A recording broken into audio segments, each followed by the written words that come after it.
Here's how easy it is to install and wire up your Domin8r 9-inch LED driving lights and plug and play smart harness. First, pull everything out of the box and lay it out. Next, you'll need to fit the mounts. Start by fitting a spring washer and flat washer onto these bolts. Then position the tough steel mounts and slide the spacers into position. You'll want to loosely screw both bolts into each side so you can adjust the angle once they're fitted to your vehicle. Then it's as easy as positioning them on your bull bar, adding in the anti-vibration rubber spacers and using the included bolts to mount them down. Now you can angle your lights and tighten up these bolts to lock them in place. Now all you need to do is install your plug and play smart harness. First, lay out the wiring harness and route it so it avoids any moving or hot parts. Then it's time to start fitting it all properly.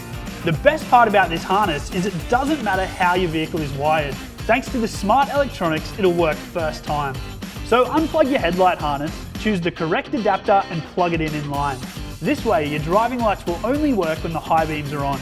The piggyback adapter plugs into this white plug on the harness, which leads to the relay.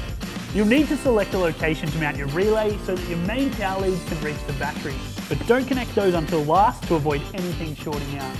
After that, you can run the main wires that run to your driving lights. Just connect the waterproof Deutsch plug and then plug in your lights.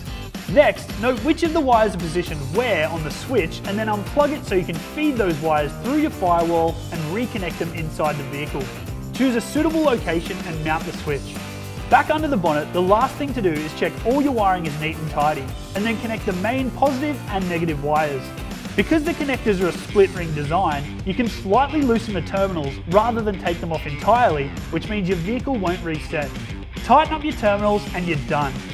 This has to be the easiest and most cost-effective way to set up and install your driving lights. You get the professional finish without a professional price tag.